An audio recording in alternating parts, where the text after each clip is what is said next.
भारतीय भाषा परिषद कर्तृत्व समग्र सम्मान 2023 श्रीमती मधु काकरिया अभिनंदन पत्र।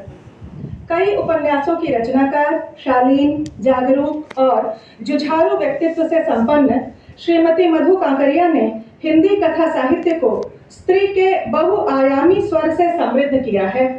आप हिंदी की प्रतिष्ठित लेखिका हैं। आपने अपने कथा साहित्य में भारतीय यथार्थ के उन हिस्सों से पाठकों को परिचित कराया है जो अछूते और मार्मिक हैं। सामाजिक सम्मान से वंचित स्त्रियों की पीड़ा और जिजीविषा आपकी रचनाओं के प्रमुख विषय रहे हैं। कोलकाता में कंप्यूटर के काम से अपने सक्रिय जीवन की शुरुआत करने वाली श्रीमती मधु काकरिया के 7 उपन्यास, 10 कहानी संग्रह और सामाजिक विमर्श की 3 पुस्तकें प्रकाशित हैं।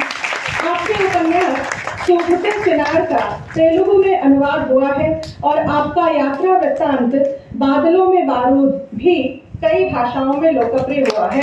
आपकी रचनाओं में नवीनता के साथ समाज और संस्कृति की ज्वलंत समस्याओं के चित्र हैं।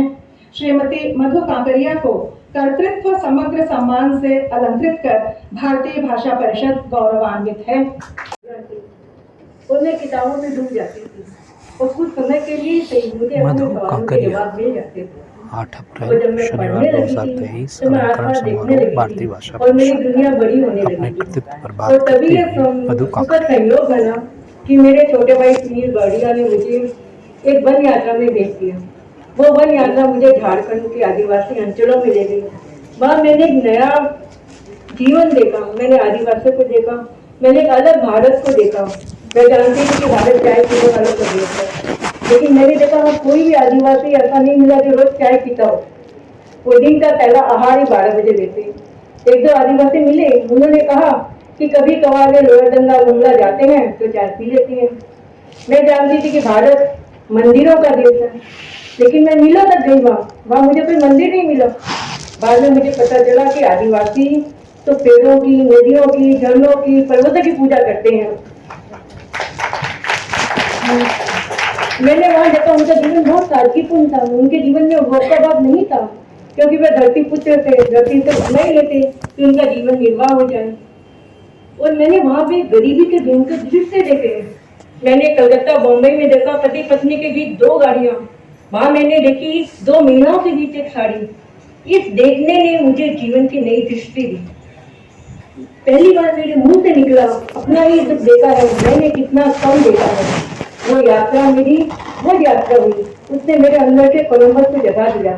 और फिर एक बेकाबू इच्छा आगे बढ़ने लगी कि मैं जीवन और मनुष्य की खोज करूं। और उस तरह यात्रा जरूरी था। और उस समय यात्रा करना उतना सहज नहीं था, तो मैं कलकत्ता ही घूमने लगी, कलकत्ता को ही खोजने लगी। और एक बार मैं घूमते घूमते नूतन बाजार से सोनागाछी के नुक्कड़ तक पहुंच गई। मैंने वहां देखा बहुत सारी लिखी पुती युवतियां ग्राहक के इंतजार में सड़कों पे खड़ी है। तो बेटियां होगी कि वो क्या चीज थी जो उन्हें सड़कों पे उठा रही। मुझे लगा मुझे इनके जीवन में झांकना चाहिए कि वे लोग क्यों लाल बत्ती इलाकों के बाहर खड़ी है। और आप सोचिए, आज के 20-22 साल पहले मावड़ी घराने की महिला के लिए बहुत विश्वास था, आज भी शायद है। मैंने घर में किसी को नहीं बतलाया, सिर्फ बड़े भाई को बतलाया। बड़े भाई भी बड़े भाई थे, उन्होंने कहा तुम जाओ, और उन्होंने अपनी पत्नी को भी मेरे पसंद कर दिया। वहां मुझे पहली बार ये दृष्टि मिली कि कोई भी औरत बुरी नहीं होती है, बुरी होती है वे परिस्थितियां जो औरत को बुरा बनाती है।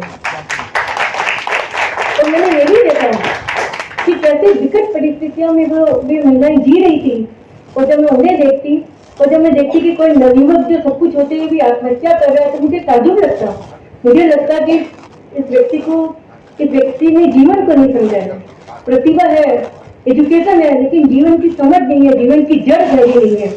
तो शायद हमारी भी गलती है कि हम अपने बच्चों को ये रास्ते से भरते हैं कि वे कामयाब डॉक्टर बने, इंजीनियर बने, प्रोफेशनल बने, लेकिन हम ये रास्ता उनके अंदर नहीं भरते हैं कि वे एक अच्छे इंसान बने, वो जीवन को समझे।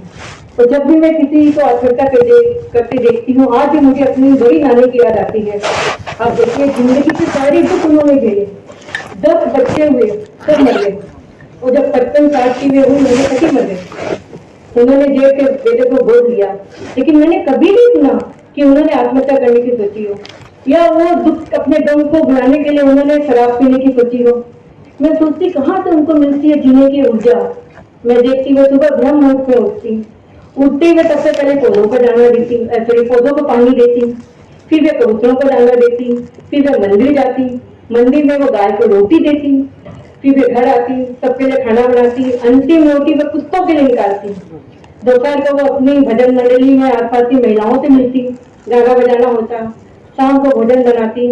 और मैं ये भी देखती कि वो अपने सीमित आय में से, अपने बजट में से कुछ पैसे कुआं के लिए, बावड़ी के लिए, धर्मशालाओं के लिए निकालती।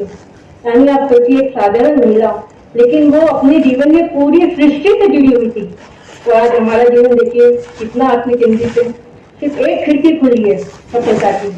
सफलता चाहे पैसा कमाने की हो, सफलता चाहे वो प्रोफेशन में आगे बढ़ने की हो, सफलता चाहे वो एजुकेशन में आगे बढ़ने की हो, चाहे प्रेम की हो। वो खिड़की जराती बंद हुई, दम घुटने लगता है, हम जिंदगी का साथ नहीं निभाते हैं। तो मित्रों, साहित्य ने मुझे ये साहित्य से मैंने ये सीखा है कि जीवन का विस्तार होना चाहिए। सफलता अच्छी चीज है, लेकिन उससे बड़ी चीज है सार्थकता। और ये तब होगा, और ये सार्थकता तब होगी जब किसी और का जीवन हमारे कारण सुंदर बने। मित्रों, एक बात मैं साझा करना चाहूंगी। मैं सालों तक सोची थी कि दुनिया में इतना अंधेरा है, इतना खून खराबा है, इतना अन्याय है, इतना झूठ है, मैं अकेली लिख के क्या उखाड़ लूंगी। मैं एक बार अपने मित्र के यहाँ गई, मैंने वहां देखा कि 2 पंक्तियां लिखी हुई थी। वे पंक्तियां थी, माना इस जमीन को न गुलजार कर सके, माना इस जमीन को न गुलजार कर सके, कुछ खाद तो कम कर गए, गुजरे जिधर से हम। बस मुझे अपने जीवन का मूल मंत्र मिल गया कि हम सारी लड़ाई नहीं लड़ सकते हैं, लेकिन जो हम लड़ सकते हैं वो हमें जरूर लड़ना चाहिए। एक आखिरी बात, कि यही बात मेरे महबूब कथाकार सोल्जेनित्सिन ने कही थी जिस समय उन्हें नोबेल प्राइज मिल रहा था। उन्होंने कहा था कि मैं मानता हूँ दुनिया में बहुत अंधेरा है, अन्याय है, खून खराबा है, लेकिन एक आम आदमी ये तो कर सकता है कि अपने हाथों को इस गंदगी में लिपटने से बचाए। तो मेरी आपसे यही अपील है। एक अपील में और जोड़ना चाहूंगी मैं अपनी तरफ से कि हम आम आदमी ये तो कर सकते हैं कि अपनी संतान के रूप में इस देश को आदर्श नागरिक दें। धन्यवाद। सुनकर देखो, सुनकर देखो, सुनकर देखो जी।